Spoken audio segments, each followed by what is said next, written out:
Hare Krishna, muy buenos días. Nama Om Vishnupadaya Krishna Prestaya Bhutale Srimate Bhaktivedanta Swaminiti Namine. Namaste Saraswate Deve Gauravani Pracharine Nirvisesa Sunyavadi Pashatya Deshatarine. Jaya Tri Krishna Chaitanya Prabhu Nityananda Tri Abdvaita Gadavdara Rivasadi Gaura Bhaktavrinda. Hare Krishna, Krishna Krishna, Hare Hare, Hare Rama, Rama Rama, Hare Hare. Hare Krishna reiterados. Vamos a continuar con las lecturas y propuestas de reflexiones sobre el siempre radiante y trascendental Srimad Bhagavatam.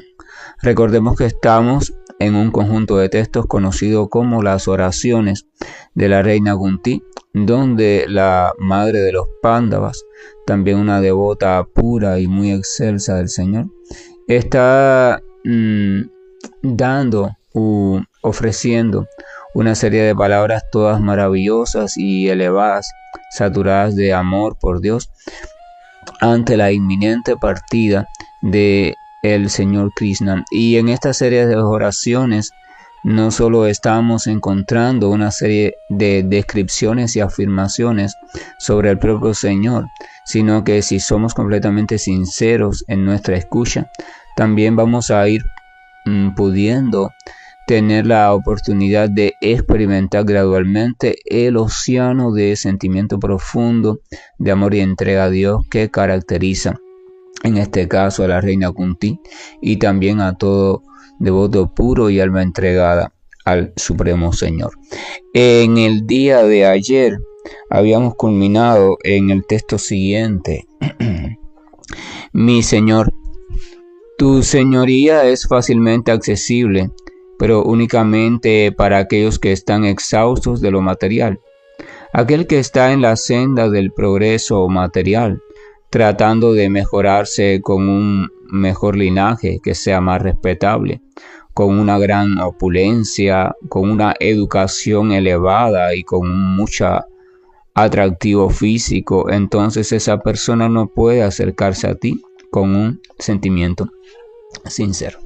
Y hablábamos sobre la incompatibilidad entre el deseo de cada vez ligarnos más a las cuestiones materiales y la posibilidad de acercarnos a la suprema personalidad de Dios de un modo sincero para llegar al estado de una entrega absoluta. O sea, son dos direcciones completamente opuestas. No se puede avanzar en la una en la medida que se desee avanzar en la otra, porque la una precisamente constituye el propio obstáculo para avanzar en la otra.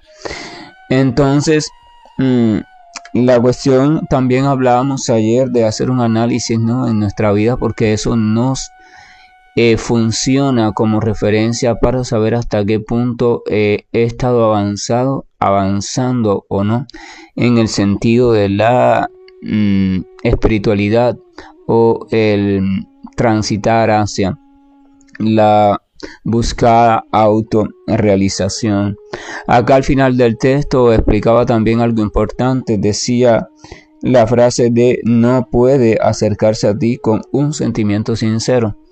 O sea, nos daba también la referencia de que lo importante no era solo buscar al Señor Supremo, sino la motivación. O sea, no basta con acercarnos al Señor Supremo para obtener la meta suprema, sino que es necesario que ese acercamiento vaya sucediendo, o sea, se vaya perfeccionando en cuanto a su motivo, y entonces llegue a suceder movido por una sinceridad total, o sea, movido por un sentimiento de amor sincero, de entrega sincera, sin otros fines añadidos.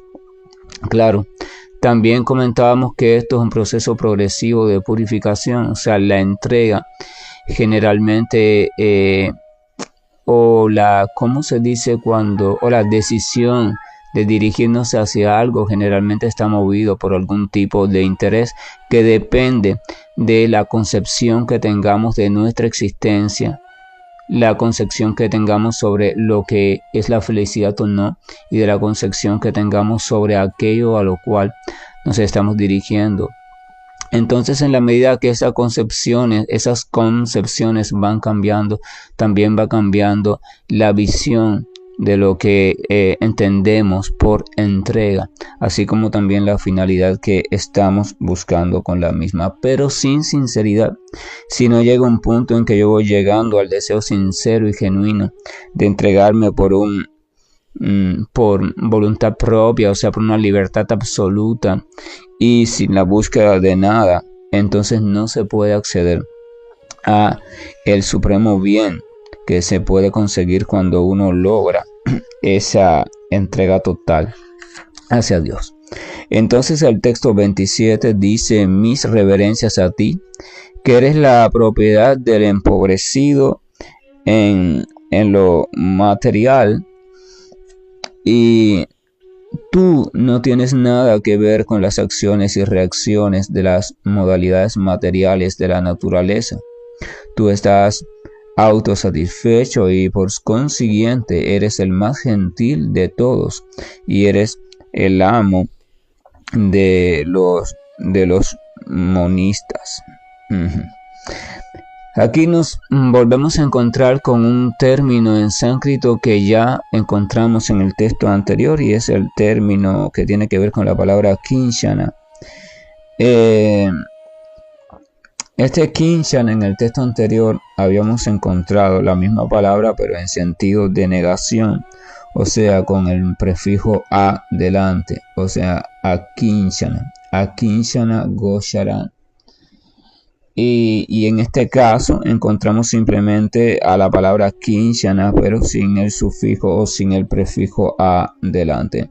Entonces, en este caso, kinshana se refiere a propiedad material, y entonces a kinshana se refiere a la ausencia de propiedad material. Pero en ambos casos hace referencia a lo mismo, o sea, está haciendo referencia al sentido de propiedad o al sentido de pertenencia, o a la identificación con las cuestiones materiales desde un punto de vista de yo como dueño o yo como disfrutador. Entonces dice: mis reverencias a ti, que eres la propiedad del empobrecido en lo material. Es el mismo sentido que en el verso pasado, o sea, tú eres la propiedad de aquel que ya no tiene ninguna propiedad en el mundo material. O sea, de aquel que ha perdido todo gusto y apego loco por las cuestiones de tener cada vez más cosas y tener cada vez más estatus en el mundo material, y simplemente va manteniendo una vida dentro de lo posible sencilla, que le sea suficiente para mantener el cuerpo y las cuestiones de la familia si tiene familia, pero solo allí en lo simple, en lo promedio, de modo tal que la complejidad no se apodere de su corazón y de su mente, porque entonces conocemos no va a tener ni tiempo, ni estabilidad, ni deseo para buscar las cuestiones del espíritu. Entonces dice: tú eres la única posesión de aquel que ya no tiene ninguna posesión, ni mental, ni física, ni siquiera sentimental, con respecto a las cuestiones del orden únicamente material. Entonces dice: tú no tienes nada que ver con las acciones y reacciones de las modalidades materiales de la naturaleza, o sea, el Señor no tiene directamente nada que ver con las cuestiones del karma. Las cuestiones del karma son asunto de las autoridades que están diseñadas para vigilar el karma, así como la cuestión de vigilar el orden público es asunto de la policía, no es asunto del presidente. Aunque la policía representa al presidente en esa área del funcionamiento social, la policía es la encargada específicamente de eso. Supuestamente el presidente, ¿verdad?, tiene que ver con todo, en el sentido que él es la cabeza del gobierno, pero en verdad no está directamente implicado en ninguna de las funciones específicas. Para eso están los órganos específicos y las partes del cuerpo específicos. Para eso hay diferentes modalidades de funcionamiento. Entonces las leyes del karma o esto de la acción y reacción en el mundo material es una estrategia o es una ley que solo funciona en el mundo material y que por tanto tiene asignada una serie de autoridades que se encargan de diseñarla, rediseñarla y velar porque su cumplimiento se esté ejecutando de un modo u otro. Entonces la reina Kunti está diciendo, tú no tienes nada que ver con eso, ni te afecta ni estás enredado en esos asuntos, como muchos piensan, ¿no? Muchos piensan, ¿no? Como el Señor tiene que ver con todo, entonces el Señor también está enredado en esto, o sea, al pendiente que se cumpla el karma, no se cumpla, no. Esa no es la función del Señor. Nuestras acciones y reacciones son cuestión nuestra, no son cuestión del Señor. Eso también es un punto que vamos a ir viendo también en la charla de los sábados, en las cuales estamos tratando sobre cuál es la relación que existe entre Dios y mi sufrimiento. O sea, aquí la reina Kunti da un avance cuando dice, tú no tienes nada que ver con las acciones y reacciones de las modalidades materiales de la naturaleza. Continúa diciendo, tú estás autosatisfecho y por consiguiente eres el más gentil de todos y el amo de los monistas. O sea, dice Krishna, tú estás autosatisfecho. ¿Qué significa eso? Krishna siempre es feliz, Krishna siempre es pleno, Krishna siempre está dichoso. O sea, tú estás autosatisfecho. Si alguna criatura logra estar autosatisfecha, o sea, por sí misma ya está satisfecha, esto quiere decir que no depende de nada para satisfacerse. Tiene su satisfacción. La misma criatura es la fuente de su propia satisfacción. O sea, es independiente totalmente, incluso en cuanto a la satisfacción individual. Entonces no hay posibilidad de que en algún momento sienta insatisfacción. No hay posibilidad de que sienta carencia. Por tanto, no hay posibilidad de que sienta infelicidad. Esa es otra de las cuestiones que también vamos a estar analizando en este asunto de Dios y del sufrimiento. O sea, porque realmente en Dios, en la suprema persona, no existe la posibilidad de sufrimiento, porque sufrimiento significa algún tipo de carencia o algún tipo de disturbio o algún tipo de insatisfacción, ya sea en el cuerpo, en la mente o en lo que sea, que provoca, por supuesto, una experiencia desagradable, una experiencia lamentable para la criatura que lo está experimentando.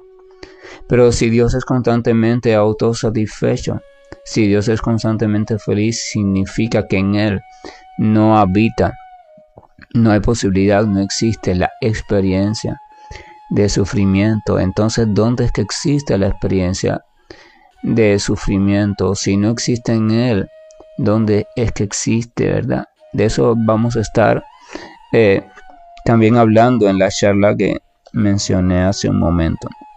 Entonces continúa, dice, tú estás autosatisfecho y por consiguiente eres el más gentil de todos. O sea, generalmente cuando una persona tiene determinados problemas o sentidos de insatisfacción en su vida, se vuelve un poco pesimista, se vuelve un poco frustrada, se vuelve un poco ansiosa, se vuelve un poco estresada. A veces eso se transforma y se muestra en forma de ira, se muestra en forma de aspereza en su comportamiento. A veces dándose cuenta o sin darse cuenta maltrata a los demás. Entonces, sin embargo, acá ella le está diciendo, pero tú no es el caso, debido a que tú eres completamente autosatisfecho y a que estás completamente siempre feliz, entonces por eso siempre eres gentil. No solo eres gentil, o sea, gracioso, gentil, dulce, sino que eres el más gentil de todos. El más gentil. O sea, Dios, Krishna, es el más gentil, el más caballeroso, el más tierno, el más dulce. Eso también es otro detalle que también nos va a ayudar en la charla, porque si una persona es la más gentil de todas las personas, si una persona es la más dulce de todas las personas, si una persona es la más amorosa de todas las personas, si una persona es la más sensible de todas las personas, entonces ¿cómo es posible pensar en la idea de que esta persona pueda generar el sufrimiento de otra entidad?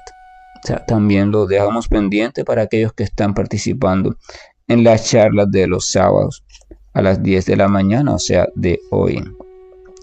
Entonces, eres el más gentil de todos y eres el amo de los monistas, ¿verdad? El monismo es una tendencia filosófica que lo centra todo, o sea, que explica que todo es lo mismo, es una cuestión filosófica, o sea, que todo es una misma cosa, que todo forma parte de una misma naturaleza. El texto 28 dice lo siguiente: mi Señor, yo considero que tu señoría es el tiempo eterno, el controlador supremo, aquel que no tiene principio ni fin, y que está dentro y fuera de todo.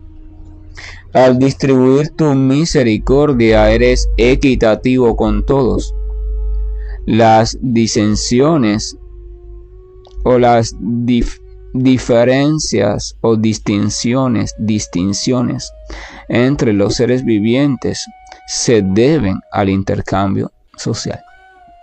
Sigue la reina Kunti dándonos señales y pistas sobre el Señor Supremo. ¿Por qué las grandes almas en los diferentes textos, en sus diferentes palabras, de vez en cuando nos dan información sobre el Señor Supremo? Por una simple cuestión. Debido a que el Señor Supremo no está directamente en el mundo material y por tanto desde el plano de conciencia material no se puede tener una percepción directa de él. Esto significa que no se le puede conocer directamente desde este plano de conciencia. Pero si no lo conocemos, entonces ¿cómo vamos a dirigir nuestra atención hacia él? Quedaría simplemente la opción de tener que inventarlo y entonces cada uno lo inventaría a su manera. Pero entonces eso serían caminos totalmente equivocados que solamente conducirían hacia la propia fantasía de la mente, de acuerdo a las necesidades internas de cada quien. Y esa no es la cuestión. Entonces las grandes almas, aquellas que tienen una referencia directa, que por su desarrollo de conciencia espiritual sí tienen una percepción plena del Señor, entonces nos dan descripciones de él, para que basados en esas descripciones podamos ir teniendo una idea de cómo es el Señor, no solo tanto en su forma o en su apariencia original, sino también en sus cualidades en cuanto a sentimientos, comportamientos, cosas así. Y para que podamos ir dándole forma también y ir cuidando nuestras creaciones mentales o fantasiosas con o en referencia a Dios. Entonces esas descripciones las va tomando el devoto sincero como autoridades y las va asumiendo y las va aceptando, no las cuestiona. No las trata de entender desde un principio, simplemente las acepta como una información veraz y autorizada.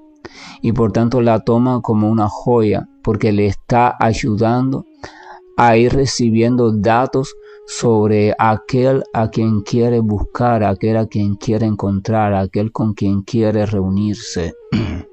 O sea, el Señor Supremo. Entonces aquí, ¿cuáles son los rasgos o las descripciones que da sobre Krishna? Dice, tu señoría es el tiempo eterno. O sea, tú lo controlas todo en forma del tiempo eterno. La literatura védica explica que el Señor en este mundo material participa o controla los asuntos desde dos formas diferentes. Desde dentro de todo, en la forma de alma suprema situada en cada entidad viviente, y desde fuera en la forma del tiempo eterno. O sea, todo sucede en el tiempo. No hay nada que suceda fuera del tiempo. Y en el tiempo todo cambia, en el tiempo todo se manifiesta, en el tiempo todo deja de manifestarse otra vez. En el tiempo todo se transforma, en el tiempo todo se pierde y en el tiempo todo se vuelve a encontrar. Entonces el tiempo es una de las formas en que el Señor manifiesta su plenitud y manifiesta su capacidad controladora. Entonces dice que el Señor es el tiempo eterno. El Señor es el tiempo eterno. La palabra en sánscrito es kala. Kala significa el tiempo eterno. Sigue diciendo, el controlador supremo. O sea, no solo Krishna, la persona original, no solo es el controlador, no solo es un controlador, porque la propia creación material está llena de controladores. El que controla esta ley, el que controla aquel proceso, el que controla, sino que es el controlador supremo. O sea, el controlador de todos los controladores. Y en ese sentido, por eso se explica que Él lo controla todo, pero lo controla todo de un modo indirecto. Las cuestiones del mundo material, ahorita hablábamos de la ley del karma, desde un punto de vista están controladas por Krishna. O sea, Él es el controlador de ellas, pero desde un punto de vista indirecto, porque directamente Él no está ahí controlando esas cuestiones en el mundo material, porque de hecho no está presente directamente en el mundo material, ni son asuntos que ocupen, por llamarlo así de algún modo, que ocupen la prioridad en su mente. Y entonces eso, pero al mismo tiempo, los controladores o entidades que están a cargo de esos diferentes procesos están siendo o lo están haciendo bajo la jurisdicción de Él. O sea, no pueden actuar de manera independiente a Él. Entonces, de algún modo son sus representantes para ese trabajo.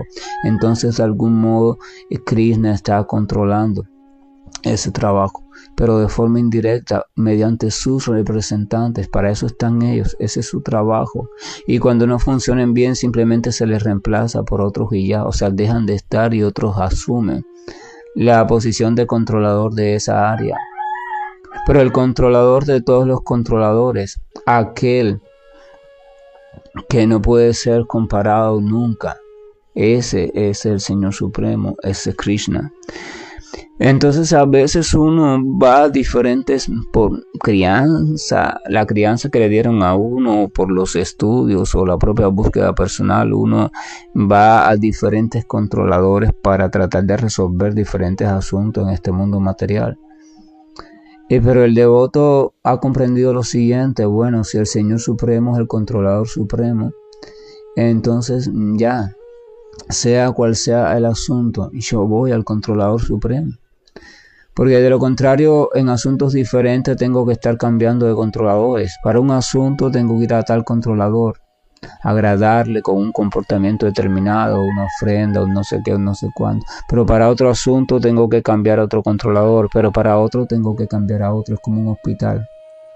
Para un dolor en la vista tengo que ir a un oftalmólogo, para un dolor en el estómago a un gastroenterólogo, para un dolor en los huesos o en la pierna, me fracturé un hueso, a un ortopédico, para un problema de esta cosa de la mente y eso, a un psiquiatra. Y entonces, fíjense qué cosa, ¿verdad? Entonces tengo que estar saltando de uno a otro, de uno a otro.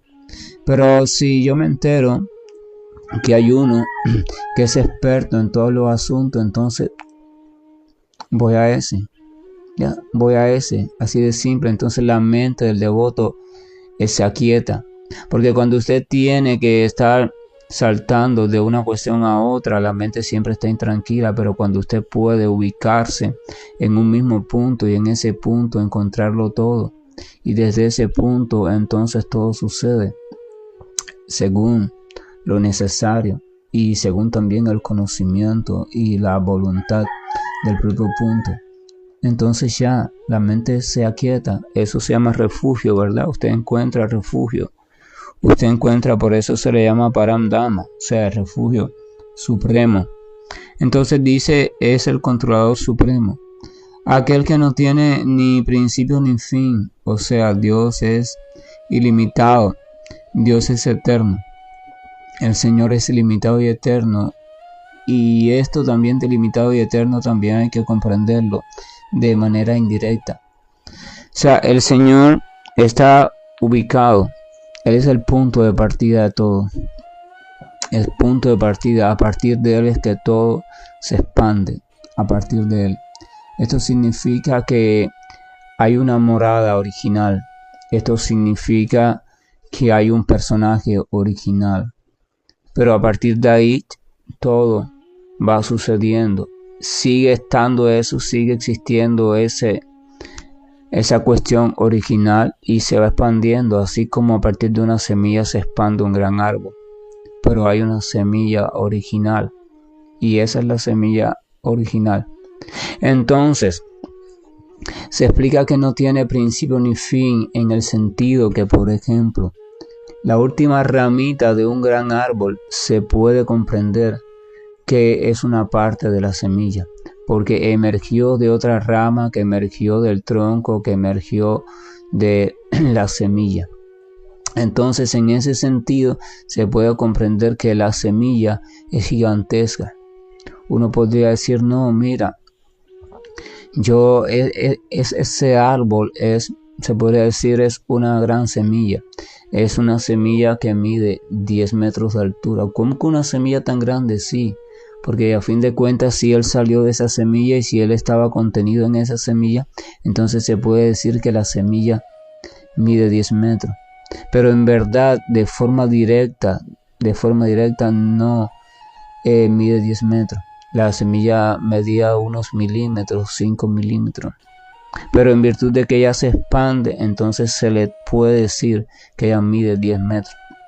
Entonces esto del Señor no tiene principio ni tiene fin. Se refiere en virtud de eso. O sea, como el Señor o todo se expande a partir del Señor. Entonces en ese sentido, esa expansión es el propio Señor. Pero en verdad no es el Señor en su estado original y primario. En su estado original y primario, la morada del Señor es una morada localizada, es concreta. Hay un lugar, hay un espacio, hay un sitio en el mundo espiritual que es el sitio original. Y a partir de ahí se va expandiendo todo, como a partir del centro de una flor se va expandiendo todos sus pétalos. Y entonces en ese sentido también se le llama a toda la flor, ¿verdad? Como si fuese ese centro. Pero aún así hay un centro. Es algo que no podemos tratar de comprender mucho desde el punto de vista materialista, sino que hay que tratar de, mediante la práctica y la meditación sincera y entregada, permitir que se vaya accediendo según la propia voluntad del Señor a este tipo de comprensión. Pero mientras eso sucede, debemos comprenderlo por fe y debemos tratar de irlo comprendiendo según la explicación que las inteligencias superiores o grandes acharyas nos proponen para nuestra buena guía en nuestro intento de seguir avanzando en este sentido. Entonces dice no solo que no tiene principio ni fin, dice que está dentro y también está fuera de todo. Es el mismo sentido. El Señor directamente no está dentro ni fuera de nada. Él simplemente está eternamente en su morada.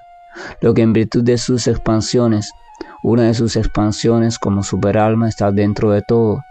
Y otra de sus expansiones, por ejemplo, como el tiempo eterno del cual hablamos hace un momento, está fuera de todo, está sucediendo. Todo está sucediendo en el tiempo, es el gran escenario del tiempo. Entonces, en ese sentido se puede decir que Dios está dentro y está fuera de todo, pero la persona suprema, la personalidad suprema del Señor, la original, está bien localizada, está bien definida, está en su morada, siempre está en su morada. Continúa diciendo, al distribuir tu misericordia, eres equitativo con todos. O sea, Dios es imparcial, el Señor Supremo tiene su misericordia para todos, su amor para todos, aunque no todos tienen la misma disposición de recibirlo, y esto es una comprensión necesaria también. El amor de Dios no tiene selectividad. La selectividad que podamos ver se refiere a la capacidad o a la disposición de cada criatura o que tiene cada criatura para hacerse receptiva a ese amor, ¿verdad? El sol está allí, la luz del sol está siendo emitida para todos, pero va a ir llegando a cada cual según la capacidad de cada cual o el lugar donde se encuentre cada cual. No va a llegar de la misma forma a aquel que se encuentra en el Ecuador, o aquel que se encuentra en el trópico, o aquel que se encuentra en la zona templada, o aquel que se encuentra en los polos. Pero no va a llegar de la misma forma aún a los que se encuentran en el Ecuador, si uno está a la intemperie, si uno está debajo de un árbol, si el otro está debajo de una sombrilla, el otro dentro de un automóvil, el otro dentro de una habitación y el otro en una cueva en las profundidades de la tierra. Están en el mismo lugar geográficamente, o sea, el Ecuador.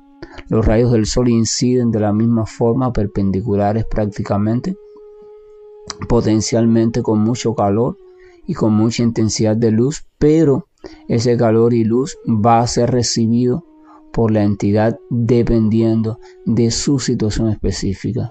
Incluso no solo si está debajo de una sustancia o de otra, sino también de las características de su cuerpo y de sus sentidos, de la percepción. Entonces, entonces no podemos decir que Dios es relativo, que su amor es relativo, no. Está ahí a plenitud, es ilimitado.